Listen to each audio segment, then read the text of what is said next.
Hello there, and welcome to Sync Music Matters, a podcast that explores the beautiful relationship between music and the moving image. My name is Jim Hustvedt, and I'm your host on this journey, as each week I seek to understand the people and the process behind the best music in TV, film and games. I'm talking to composers, but I'm also talking to editors, music supervisors, directors, and anyone else who's involved with the synchronous process of pairing audio and visuals. Hello listener, welcome to another episode of Sync Music Matters. Today I'm going to be talking to Jeff Russo about his work on the Alien Earth series currently on Disney+. I also had to ask Jeff about Fargo, which he scored back in 2014-2015. It was a fantastic score, and particularly season 2, the score struck me as being very bold and irreverent. So I had to dig into that and ask him a few questions about that. Jeff talks about his early days as a producer and songwriter, working with Wendy, Melvoin and Lisa Coleman, who were part of Prince's band, The Revolution, as well as his working relationship and friendship with Lenny Kravitz. We also talk about his collaborations with Noah Hawley, with whom Jeff worked on his first TV show, The Unusuals, and what it's like being reunited for Alien Earth. And Jeff also shares some interesting stories about some of the crazy instruments that he uses to spark creativity, including the Bassdesmaphone and the Aztec Death Whistle. So if you want to find out what those are, stay tuned. But before we carry on, I just want to take a moment to say thank you. Thank you to you for listening. I get a lot out of these conversations, I really enjoy them, and that's the principal reason for me doing it. But I've heard from a number of people recently who have also expressed how much they enjoy the show. So I just wanted to say thank you to you for your support. It does mean a lot. And if I could ask a very quick favour, probably 12 and a half seconds, if you haven't already and would like to leave a rating and a review on your podcast platform of choice, again, I'd be hugely grateful. I will also mention that you can follow the show on Instagram at LARP_music, or just search Jim Hustvedt. That's my Instagram handle, and that's where I post about the latest episodes of the show. So if you're interested, keep your eyes peeled on there. I have been toying with the idea of setting up a Sync Music Matters Instagram, but honestly, managing one social media profile is hard enough, let alone two. So answers on a postcard if you have any strong feelings either way on that. Anyway, enough of me gabbling on. Grab yourself a cup of tea and a biscuit boost. Let's chat to Jeff. Jeff Russo is an Emmy Award-winning and Grammy-nominated composer, songwriter, guitarist, vocalist and music producer. Jeff has scored a plethora of movies and TV series and received an Emmy in 2017 for his work on Fargo, and was nominated for a further 4 times. Recent film credits include The Last Rodeo, Star Trek Section 31, whilst recent series include FX's Alien Earth and Netflix's Untamed. Jeff is also a founding member, lead guitarist and co-songwriter of the 2-time Grammy-nominated multi-platinum selling rock band Tonic. Jeff, thanks so much for joining me. And contrary to popular belief, I'm not dead. Is that popular belief? No. Who are these people? It wasn't too much of an obituary, was it? It didn't. No, it wasn't too much like an obituary. Okay, great. So I will start, as ever, Jeff, if I could ask you to cast your mind back to a young Jeff growing up on the streets of New York City.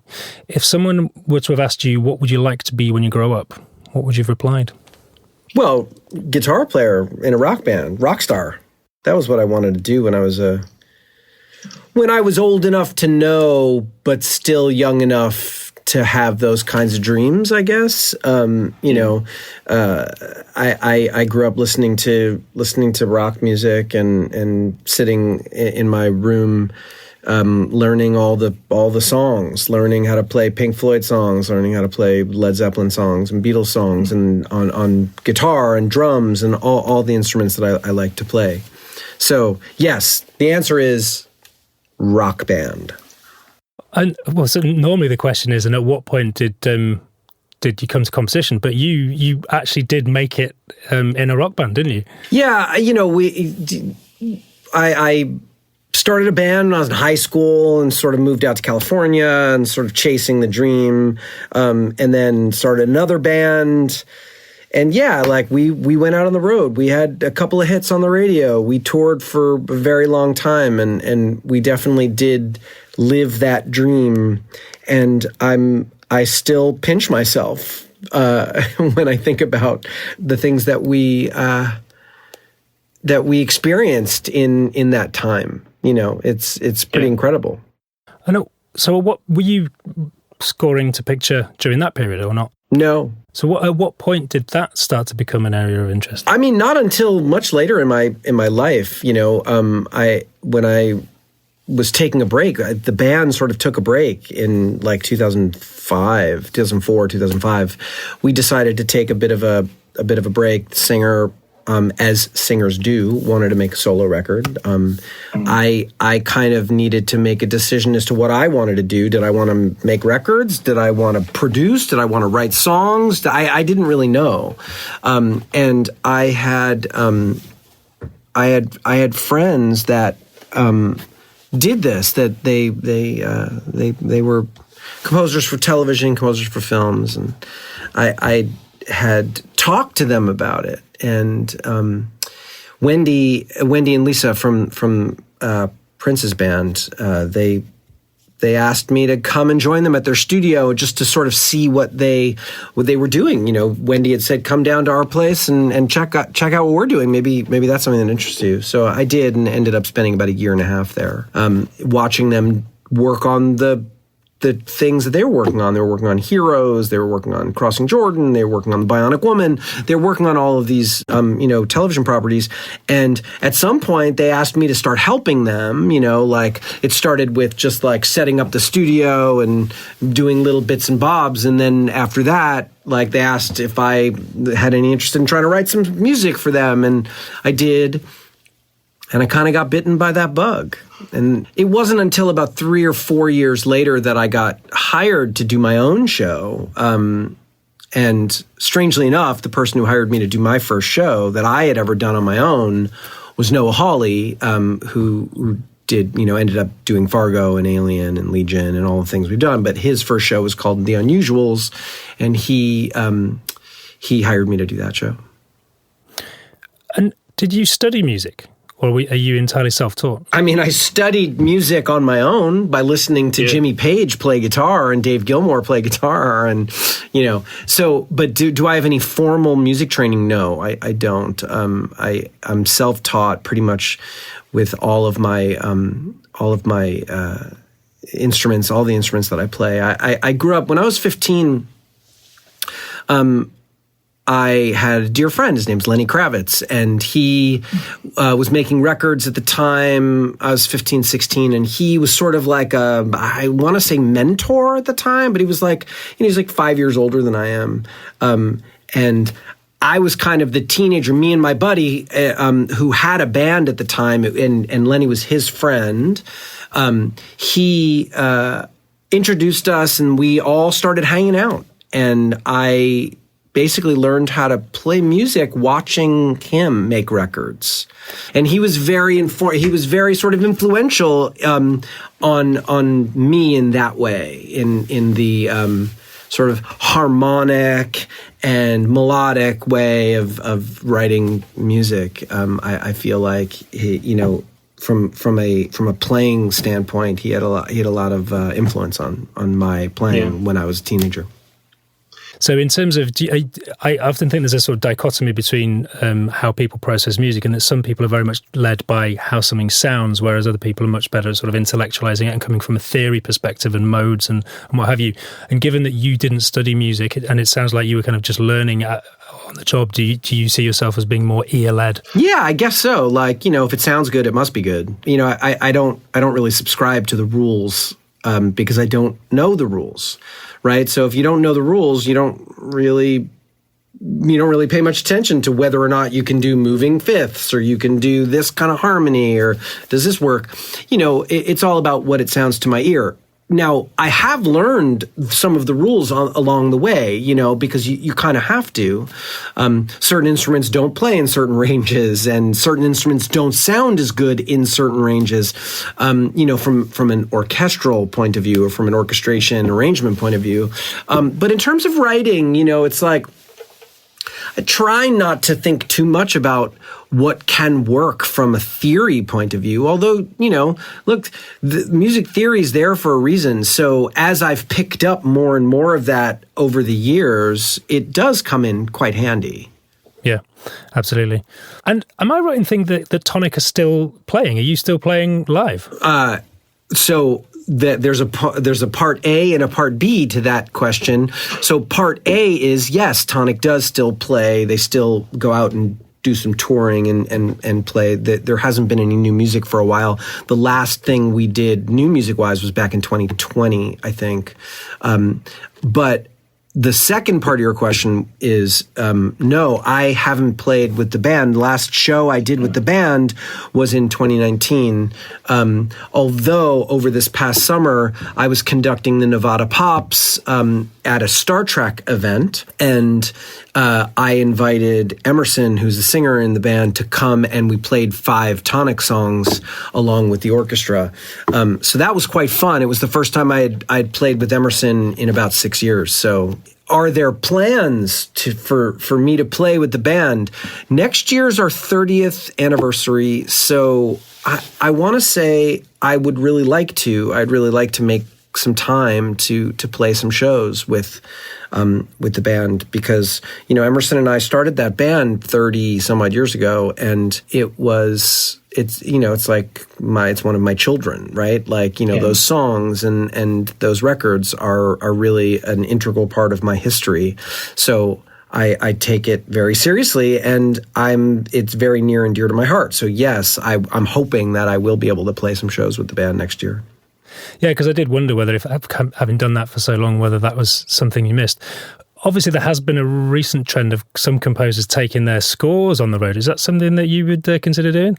I haven't really thought about it. Like, I do enjoy the conducting orchestras live. I do enjoy that part of playing music, performing it. Part of the reason why I really love conducting, there's a performative element to it, right? Like, trying to get the band to play. It's like the band, the orchestra is an instrument that I get to sort of play as the conductor. So would I ever do that? I mean, the answer is probably yes. I'd love to. I don't know about going on tour and doing it like as a regular thing.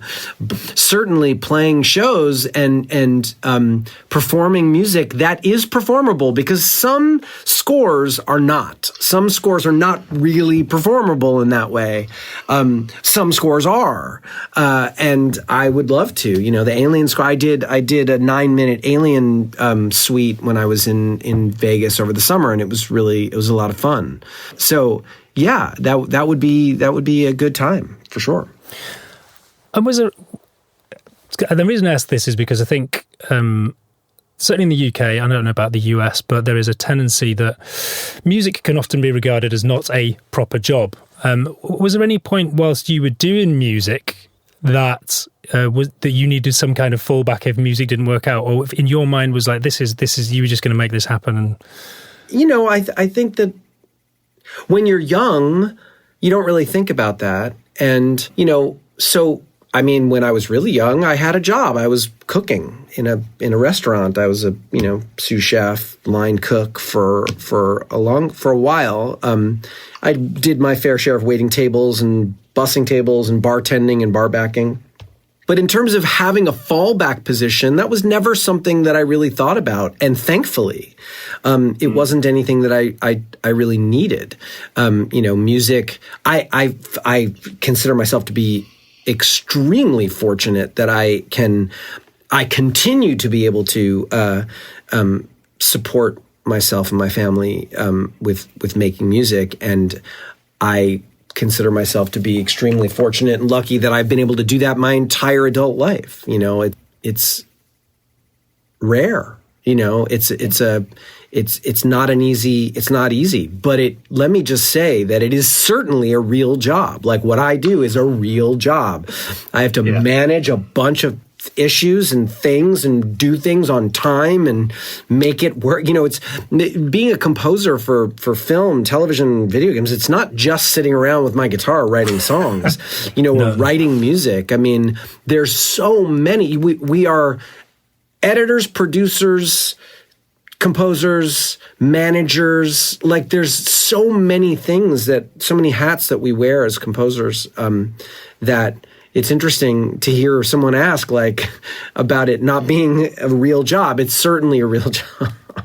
No, absolutely. I say that somewhat tongue-in-cheek because I think essentially outside London, it's often people don't understand that it's a thing. They don't really have a question. Okay, where does that music come and how does it come into being? And certainly, like for me personally at school, it was never ever presented as a career opportunity because ultimately the people that I was talking to had never encountered anyone who had done that. So yeah. And thank God it is. I mean, it's interesting. It's an interesting thought, But yeah, I would say most people don't really understand what goes into making music. A lot of people just think like, oh, it just sort of appears. Yeah. If only it were that easy. So you mentioned Noah Hawley, who interesting. I didn't realize he was the Unusuals. You said that was the first film, TV project you ever did. That was the first TV project that I ever did on my own. As my I was the hired lead composer to write all the music. That was the first one for me, and also his first show that he was running, that he created as well. He had worked in television before and had done some pilots, but this was the first, I think, for him, the first show that was going to be on the air that was his creation. And what was it that made him come to you? Did you know each other? He didn't come to me. I had a really good friend of mine was in the show, and I ran into him, and he, I said, do you guys have a composer? He said, I don't know. Let me ask the producer. He did.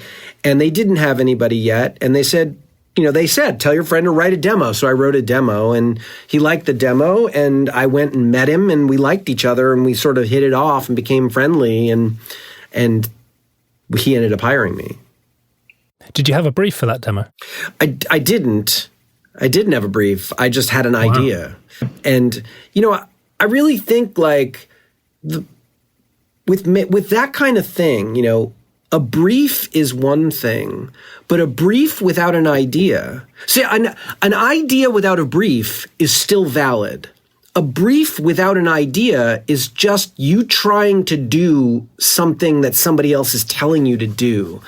And there's not a lot of creativity in that.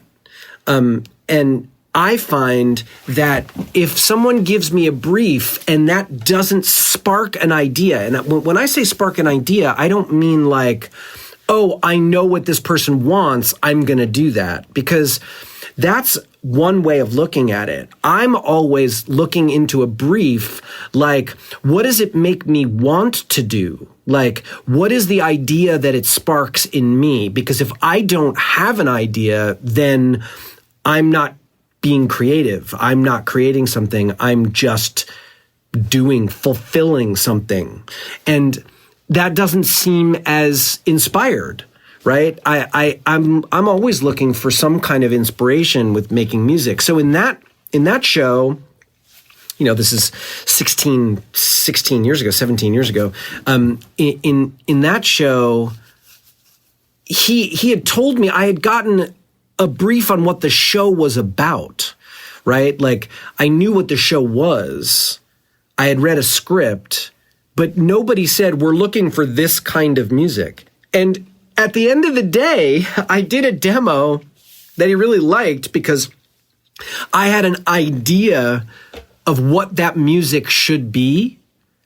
And he really liked it, and he hired me. But that demo never appeared in the show.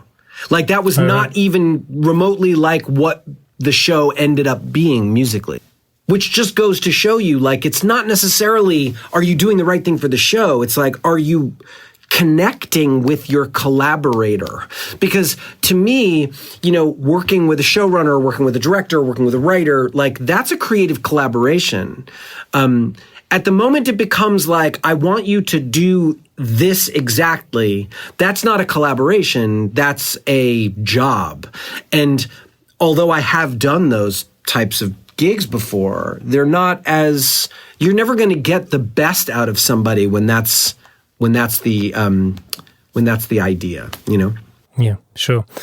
So is it right in saying that you working with Noah is a kind of a bit of a creative dream team coming together? I mean, I don't know what it is from the outside looking in, but for me, as a collaborator with Noah, it is a dream. It's a dream, right? Because we have a sort of artistic understanding. I understand what he wants when he says, I'm thinking about something like this.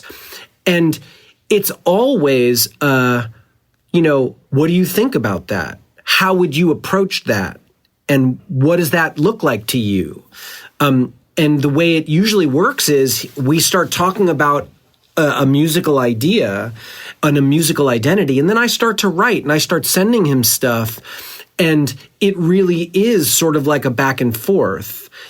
He's definitely the overall sort of guiding force and guiding light in it. Mm-hmm. But the idea that he allows creativity to bloom is what makes working for him in that way, working with him in that way, so great. It seems from a lot of the people that talk to actually that relationship is very important. And as you say, it's very much a collaborative, or ideally is very much a collaborative nature. And obviously the relationship to being able to collaborate effectively is very important. Well, that I think probably segues nicely into going under the skin of a recent project and Alien Earth, which again is you reunited working with Noah Hawley. Under the skin. Can you sort of lay it out how this came about, the initial conversations with Noah, and what sort of his vision was, and then how you sort of fed into that? About 5 years ago, he called me and he said, I'm thinking of doing an adaptation of something in Alien for television. And we started talking about what the Alien franchise meant to us, like growing up and seeing. I was too young to see the first movie in the theaters, but I saw the second one in the theaters. Arguably, may have been even too young to see that. But and the effect that it had on me as a viewer and as a fan. It was the first time when I saw Aliens, I should say, in the theater. It was the first time that I felt my heart pounding. It was in a movie because of a movie. It was the first time I felt like, I'm on the edge of my seat. Like, it was so great. And then, of course, later I had gone back and seen Alien, the first film, which is one of the greatest horror movies of all time. And we started talking about that and like how that might apply to music, to something we create for the small screen, for television. So we did a lot of sort of back and forth talking about that. And I started writing. I wrote a piece of music way back then for a VFX test that they had done. Noah will call me occasionally when they do stuff like that and say, can you put a piece of music here? And it was an opportunity for me to sort of explore what a new theme for Aliens might sound like, and how can I sort of incorporate the sounds that you hear in that first movie and in the second movie, and then create something new, and sort of take it into a new sort of era of music. And interestingly enough, there was in between that time there was another film made, which I didn't even get to see until much later, until after it was in the theaters, and I did see it. But it didn't really apply to what we were going to be doing, and what Alien Earth was going, what it would end up being, because Noah had always said like his adaptation was always going to be like the very first Alien that takes place on Earth, right? Anyway, so that was sort of how that began, how that sort of gestated from the very beginning. Yeah, and I think I read an interview that you, maybe it was for Fargo, that actually you start writing before sometimes you've seen any footage and before sometimes anything's been shot. Was that the case? Far before, yeah. So he sent me the first 2 scripts, early versions of the first 2 scripts, like they changed drastically from what I read then to what we ended up with. But typically Noah sends me a script, and I always tell him, like, I'm holding off on reading it because as soon as I start to read the script, I start formulating a plan, formulating ideas, and like, what am I going to write? And then I start writing. So he sent me that script, the first one and the second one. I read them and I started writing immediately. Right. And that's basically what happens pretty much all the time. And do you remember that first time you sat down to start writing? Or, I mean, it may be typical of where you start generally. Are you sitting down at a piano? Are you pulling up some synth patches? I think it all depends. Typically, it's the piano. Like, I have a keyboard. I typically, like, sit down in front of my keyboard with a piano sound and start feeling out what a melody might be. But that's not always the case. Sometimes it is a synth patch or some weird sound that I've heard that I want to make into something. And that has happened on many occasions as well. Are there any particularly weird sounds that, there's some kind of some interesting instrumentation in the Alien score. You've got the contrabass flute that's making some interesting noises, and you've got a large bowable metal structure as well. That's called a Bassdesmaphone. It's made by a company in Switzerland called Lunison Instruments, I think is the name of it. But like, I saw something on the internet, and the instrument looked really interesting to me, so I got in touch with them and had them make a bass version of it for me. You know, there aren't many made, and it's very unique, very bespoke, and it became sort of the basis for a lot of the sounds throughout the entire score. I think the Bassdesmaphone may actually appear on pretty much every cue in the entire show. And it's one of those things where, you know, I do really enjoy finding something new for every project. And that was something that was very unique, and could be very, it could put a stamp on the score, you know, on top of melodies and on top of, other things, you know, other sounds like the contrabass flute. Yeah, absolutely. And what about field recordings? Do you ever sort of take interesting sounds from out and about in the world around you? I mean, I do. I have done that. I didn't really on this one. I stayed mainly in the studio here, like recording various instruments, that desmaphone, the bass flute. I have something called an Aztec Death Whistle that I use a lot. What's an Aztec Death Whistle? It's a sort of little blowable whistle type instrument that you'll hear as the sound of the xenomorph. Like it. Okay. It sounds kind of like a scream, like a human scream, and I did a lot of that too, like a lot of recording my own voice, screaming, you know, and manipulating that. But I didn't do a lot of field recording on this one. I have in the past on other things that I've worked on with Noah. It just didn't seem like we needed to do that for this one. And with Alien, is it? Because if the score feels very atmospheric, was it the starting point very much creating sonic textures to provide atmosphere, or did you start with melodies quite early on? Well, it depended on the piece of music and the theme I was writing. You know, when I started looking at what the music would be for the xenomorph and for these aliens, I did start from more of a sound set. Rather than a melody. And then the melody sort of came later. But like Wendy's theme came as a melody first. The siblings theme came as a melody first. And then I sort of work out like what it's going to do in the orchestra. And then I sort of start to add sound design elements to it to make it fit within the context of the score. Same with the Zveri's theme and other thematic material. And then some began as more percussive. So it's really, there's no real rules. Like it sort of happens so many different ways. And you mentioned before that you'd obviously you'd seen Aliens in the movie theatre, and you were you're obviously aware of the first one. And when you've had composers like Jerry Goldsmith, and was it James Horner? Yeah, is there a sort of sense of wanting to? Is there an extra sense of pressure when you're following in those footsteps, or is it just? It's terrifying. It's terrifying. Okay. I mean, you're talking about Jerry Goldsmith. This is, one of the greatest film composers of all time.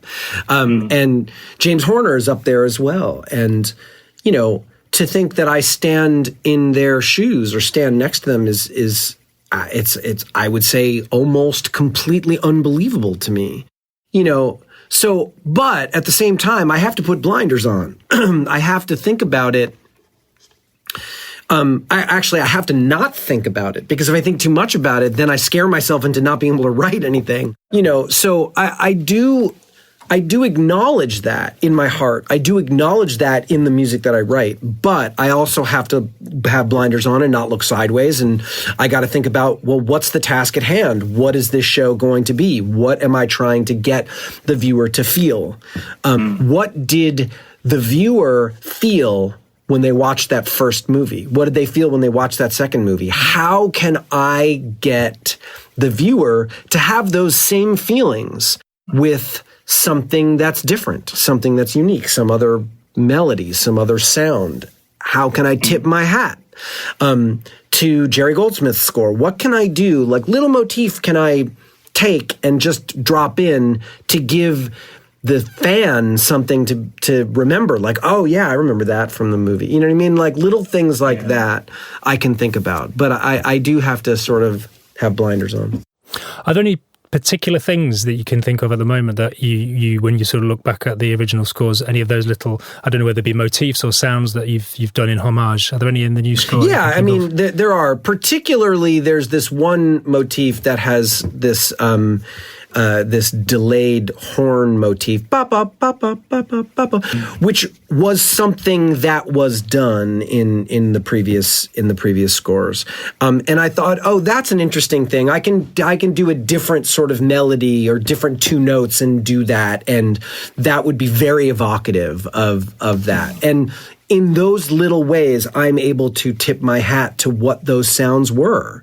I can try to formulate a score that is in the same mode or in the same sort of harmonic basis, and that will be very evocative of the first movie and the second movie. Like in the second movie, Horner uses a field snare to do something a little more militaristic, which I also did in some of the cues to give it a little bit of that flavor from the second movie as well. So, there are little things that I could choose to do that would really be evocative of those. And you were talking a minute ago about the emotion. I mean, when you're watching these films, what am I feeling? What emotions do you want to elicit in people when they're watching Alien? I mean, there's all kinds of emotions. Like, in our show, fear is a big one. Fear of the unknown. Dread is a big feeling in that first movie. Heart pounding tension is a big one. But in our show, I also wanted to elicit feelings of emotion. Like I wanted the emotional connection between these characters to really stand out as well, particularly Hermit and Wendy, but also Wendy as kind of the sort of leader of this group of hybrids. And what is Wendy's connection to the xenomorph? What is Wendy's connection to these aliens? And how is that going to play out? Like, there's all kinds of, and then also like, who's the bad guy, right? Like, we don't even know. Is it the humans? Like, that it might be these crazy trillionaires. Like, they seem to be quite bad. So there's that feeling as well. It's like, what's the underlying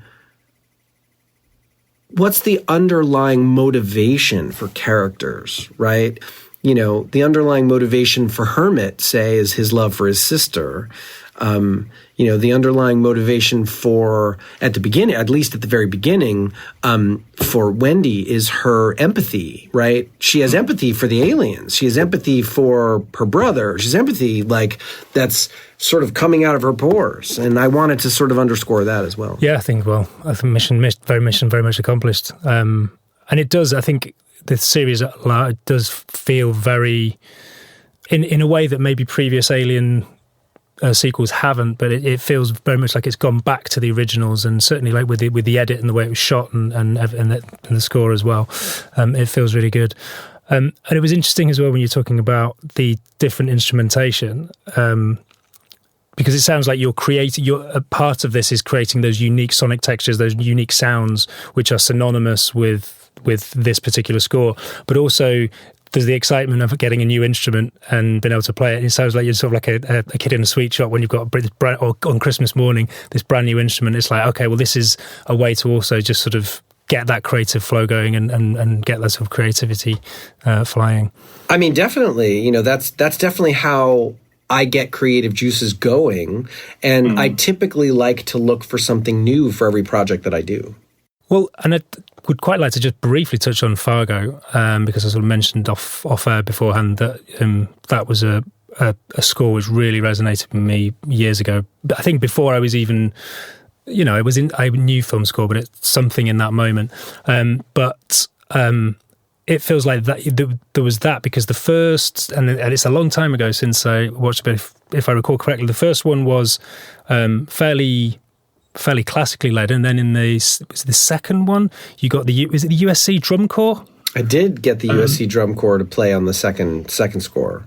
Yeah, and it felt like, because there was obviously a lot of the original first series in there, but then it felt obviously moving into the second series. And I think did you continue using the USC drum corps as well throughout? I didn't continue to use the USC drum corps. I did use snares and playing it myself and getting people to come into the studio, but it wasn't done on the same level that I did in that second season, which was very, very specific. And so that feels like a way as well, is sort of, okay, let's try something different. Let's try something exciting. Oh, hello, a drum corps, or just strong big beats. Because I think it Rise theme, which was just, I remember when that came on, it was just sort of like, whoa, because I love funk and I love beats, and so when that came in, it felt like I've not really experienced anything like this before, and I like it. Yeah, that season, particularly of all the seasons, is near and dear to my heart because of a lot of that. Like, it was the first time I had gotten to really employ, all of those ideas, where that beat, the bad guy beat came, I wrote for the first season, expanding that to the drum corps and expanding that to other pieces of music in other ways for the rest of the seasons has always proved to be very very satisfactory, very satisfying to me. Yeah. Well, and there was interesting stuff going on with panning of microphones and drums as well, but then also it sounded like at some point you put it to tape and maybe slowed it down. I did do that. I did that in season 3.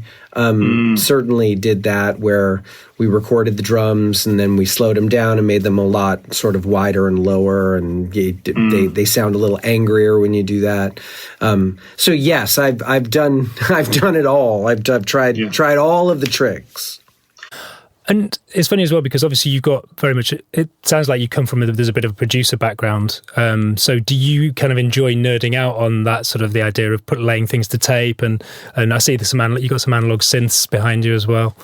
Yeah, I mean, I started my career making records, so it was always about experimenting in the studio and experimenting, doing fun stuff with guitars and tape and backwards and cutting and doing all kinds of weird things. So that's definitely a part of my process. It can't be a part of every process because I simply don't have time to do a lot of that stuff. With Fargo, I tend to have about 18 months to make a score for a whole season, and I get to really front load a lot of stuff. So I typically do a lot of that experimentation right at the very beginning. And obviously as well, with going back to Alien, sort of jumping around here, but obviously you got to do a cover of Strange Brew. Yes. Tell us a bit about how that came about. One of the things, it was interesting, Noah and I talked about the idea of doing a main title and what that might look like. And then he said, well, what about Strange Brew? The lyric is really sort of certainly tied to what we're narratively talking about, Strange Brew, kill what's inside of you. And I was like, this is okay. This is an interesting idea. I wonder how we might sort of implement that into what I've already written for this opening, right? I did this piece of music for the opening, and I added some weird piano, like out of tune piano stuff. And then what we did was, Noah sent me a recording of his voice on his iPhone and singing. He's Strange Brew, kill what's inside. So I took that and I used it in the show, in our opening. So that's Noah's voice? Yeah, that's Noah's voice. It wasn't until, I don't know, we were about halfway through finalizing the season when Noah was like, we should do a whole version, like a full version of the song. So at that point I was like, oh, okay, I understand. Yeah, we should probably do that because why not? We have the time, and Noah and I tend to really like to make music together in that way. We did it for Legion.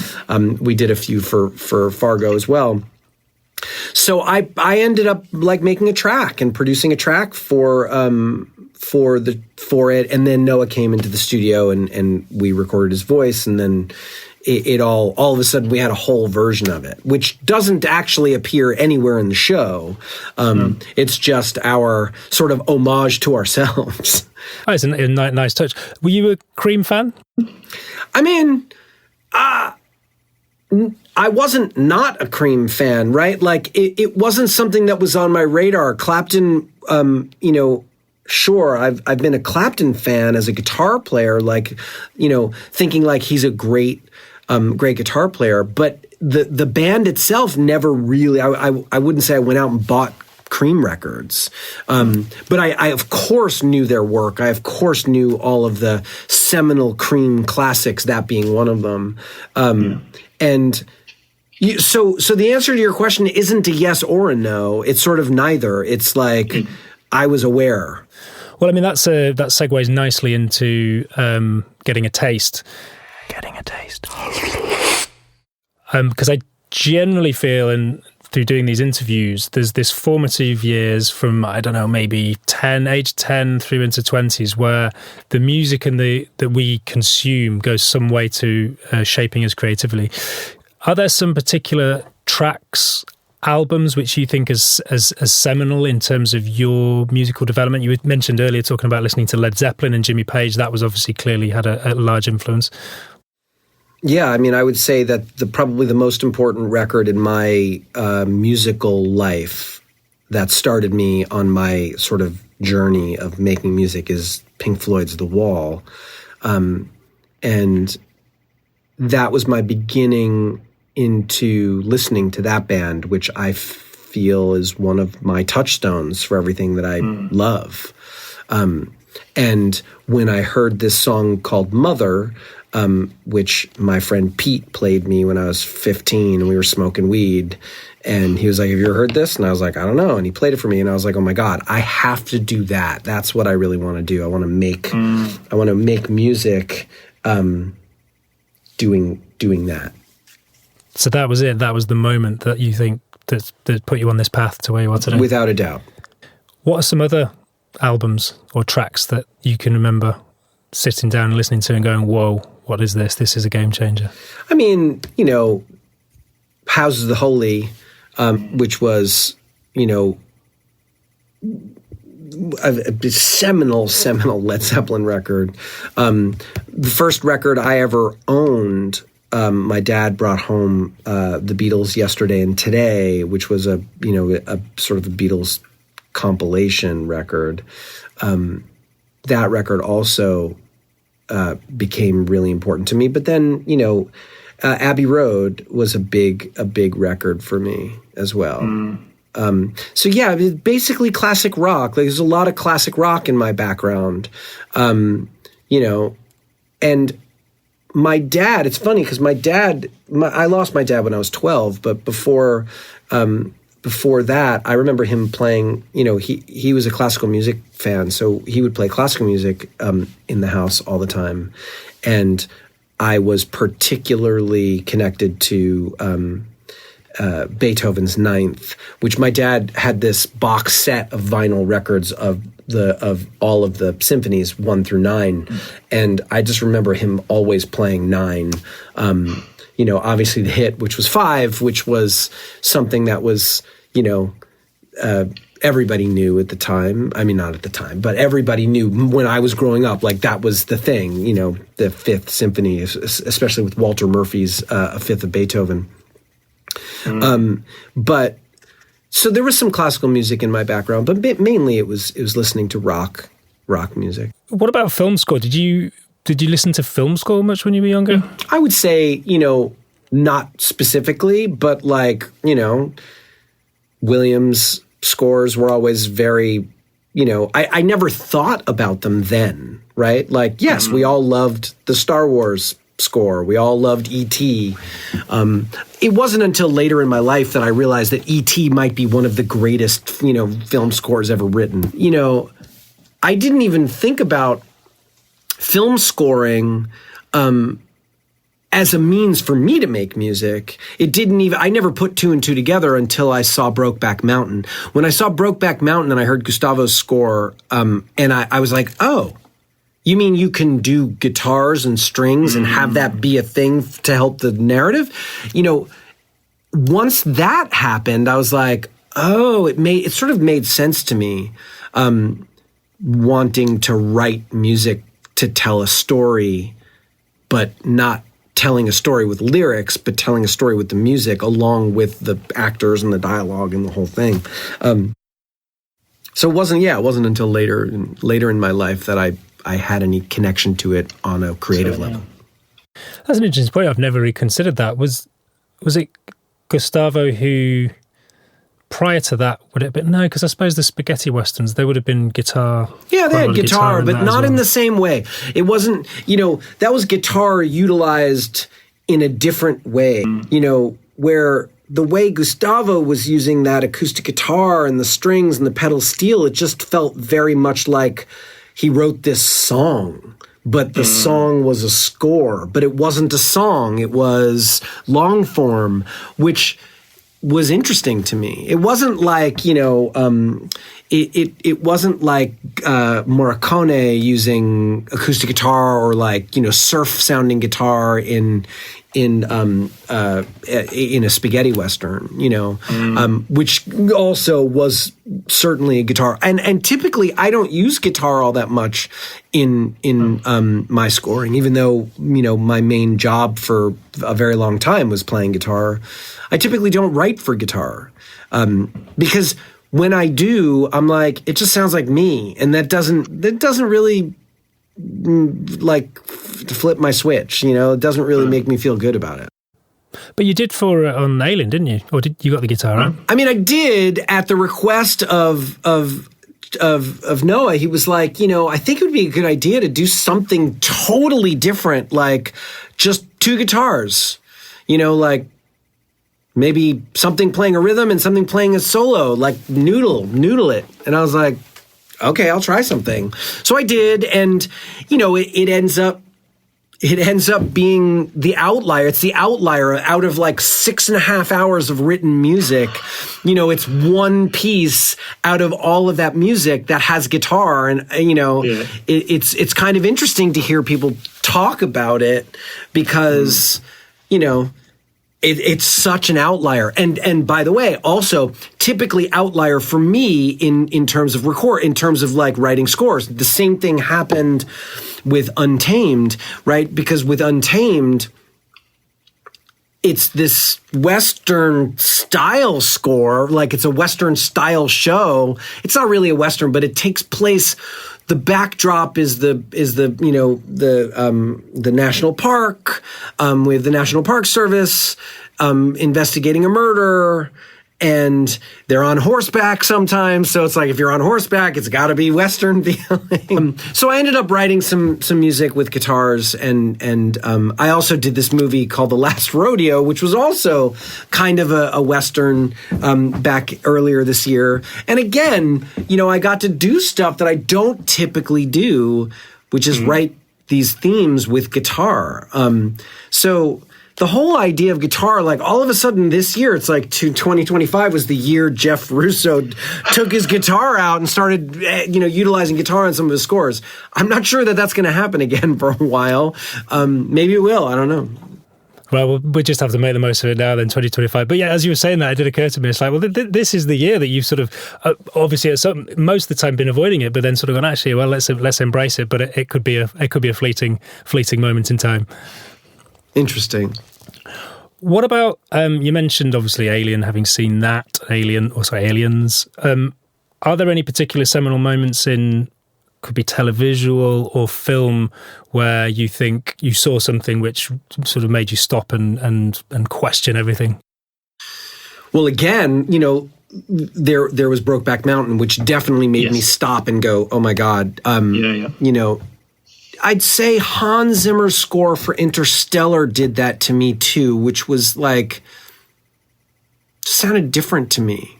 Mm-hmm. He had been doing many great scores. It's Hans Zimmer. He's incredible. That particular score touched me in a way that maybe I hadn't been before. Typically music like that doesn't do that, because it's such a collaborative art form. I'm usually looking and feeling not just about the music, but about the whole work of art.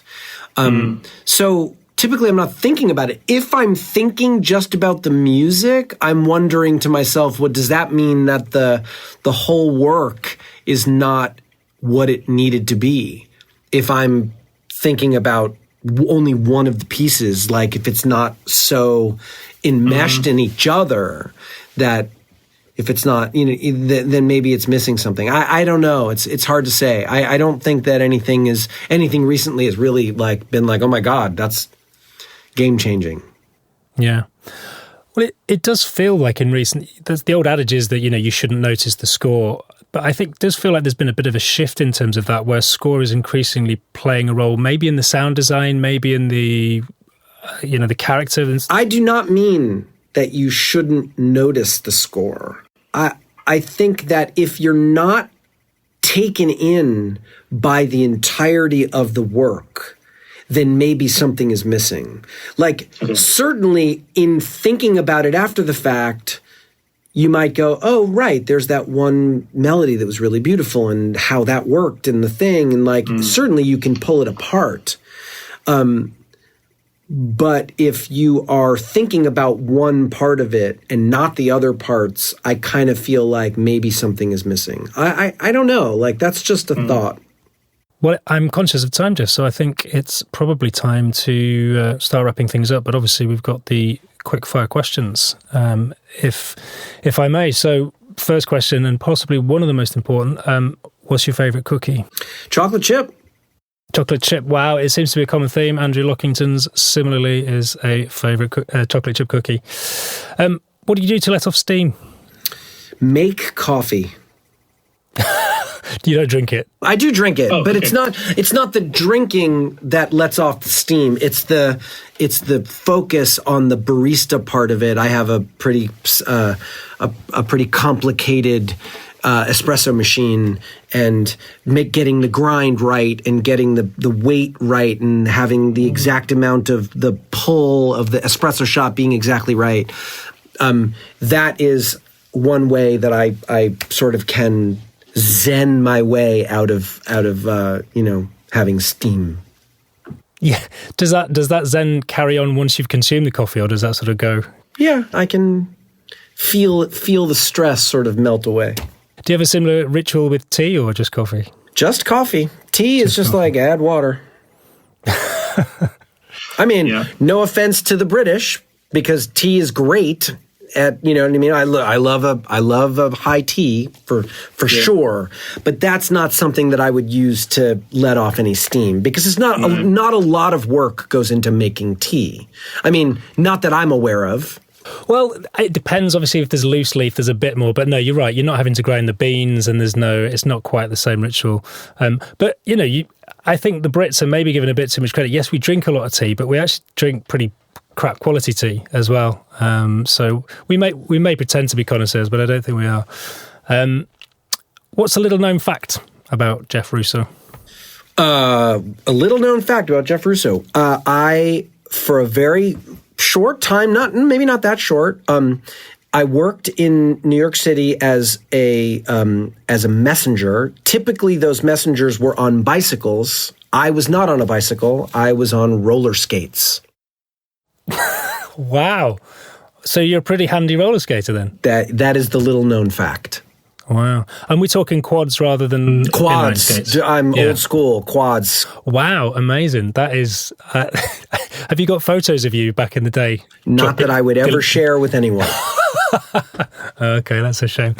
Brilliant. That's amazing. There was a couple of guys I interviewed recently who did the score for the Netflix Adolescence, Aaron May and David Ridley. I think it was Aaron. He is a really keen... He's in inline skates, but he goes to skate parks and does the stunts.